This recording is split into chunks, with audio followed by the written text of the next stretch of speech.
بسم اللہ الرحمن الرحیم۔ تفسیر ہدایت القرآن جلد 2 صفحہ نمبر 209 سورۃ المائدہ۔ اللہ کے نام سے شروع کرتا ہوں جو بے حد مہربان بڑے رحم والے ہیں۔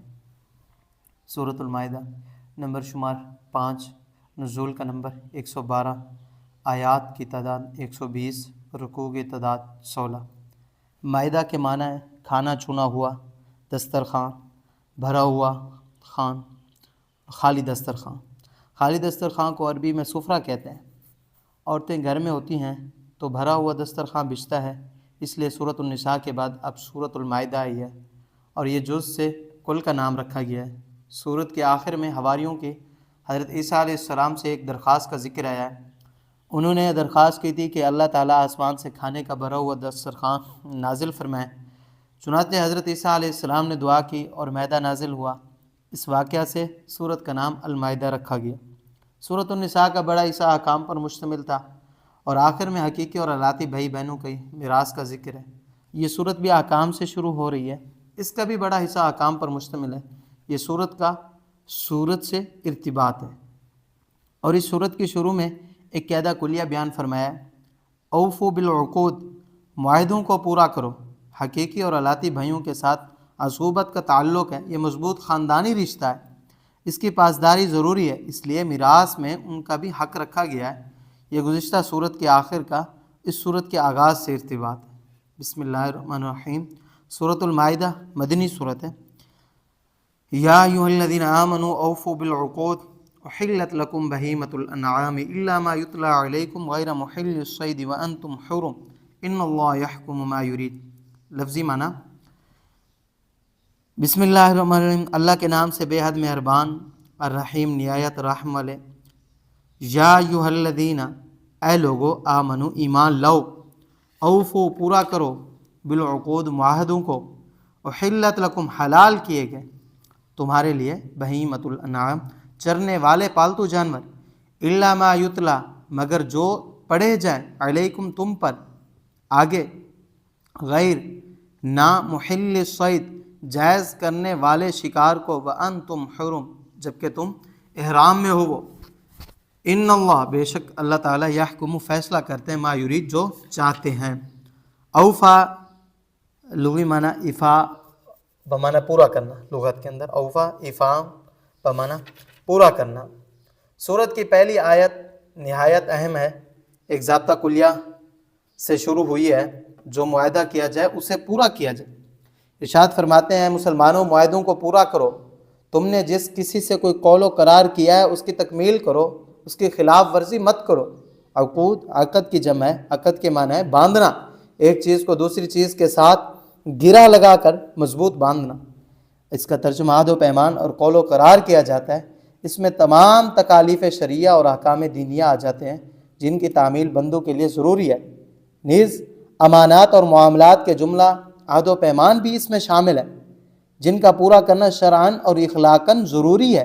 ایک مثال، لوگ جانور پالتے ہیں، ان کے ساتھ اچھا برتاؤ کرنا معمور بھی ہے، گھاس پانی کا خیال رکھنا ضروری ہے۔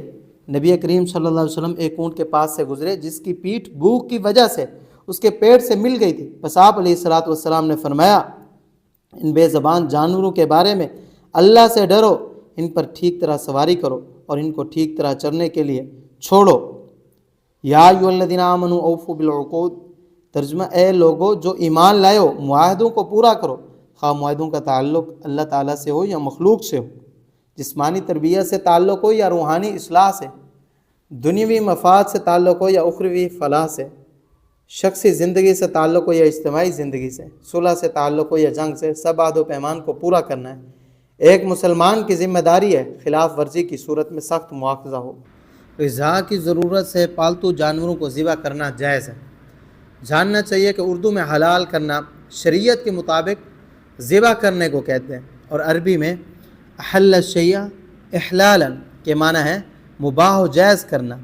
قرآن پاک میں وَأَحَلَّ اللَّهُ الْبَيْعَ وَحَرَّمَ الرِّبَا، اللہ تعالیٰ نے خرید و فروخت کو جائز کیا اور سود کو حرام کیا۔ بس آیت کریمہ میں احلت کے معنی عربی معنی ہے۔ دوسری بات یہ جاننی چاہیے کہ علم نحو میں استثناء اللہ اور اس کی بینوں کے ذریعے کیا جاتا ہے۔ اللہ کی بین خلا عدا لیس لا یکون غیر سوا سوا اور حاشا وغیرہ ہے، مگر قرآن و حدیث اور کلام عرب میں کلمات استثناء کے بغیر بھی استثناء کیا جاتا ہے۔ مثال آگے ذکر کروں گا۔ یہاں آیت پاک میں حروف استثناء کے بغیر مذکورہ حکم کلی سے استثناء کیا ہے۔ فرمایا کہ لوگ جو جانور پالتے ہیں ان کے ساتھ بھی اگرچہ اخلاقی معاہدہ ہے کہ ان کو تکلیف نہ پہنچائی جائے، مگر غذا کی ضرورت سے ان کو اللہ کے نام پر ذبح کر کے کھانا جائز ہے۔ البتہ آیت 3 نمبر میں جن حرام جانوروں کا ذکر آ رہا ہے وہ مستثنیٰ ہے۔ اور نعم کے اصل معنی اونٹ کے ہیں۔ کیا انعام؟ نعم اصل معنی اونٹ کے ہیں۔ اونٹ عربوں کے نزدیک قیمتی مال تھا، اس لیے اس کو نعم نعمت کہتے تھے۔ پھر اس کا اطلاق پالتو جانوروں پر ہونے لگا۔ بھیڑ، بکری، گائے، بھینس اور اسی طرح اونٹ سب انعام مویشی ہیں، مگر ان کو انعام اس وقت تک نہیں کہا جاتا جب تک ان میں اونٹ شامل نہ ہو، اس لیے تعمیم کرنے کے لیے الانعام کے ساتھ بہیمہ بڑھایا ہے۔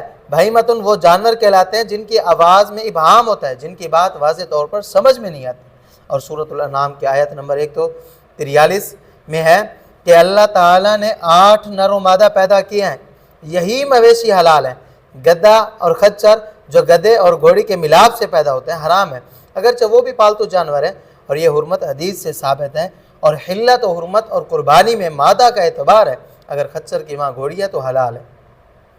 حروف استثناء کے بغیر استثناء کی مثال، حضرت ابن مسعود رضی اللہ تعالیٰ عنہ نے ایک قاعدہ کلیہ بیان کیا کہ جو شخص کسی کی پیروی کرنا چاہے وہ اس شخص کی پیروی کرے جس کا ہدایت پر انتقال ہوا، اس لیے کہ زندہ فتنہ کا شکار ہو سکتا ہے، پس اگر وہ گمراہ ہو گیا تو اپنے مقلد کو بھی لے ڈوبے گا۔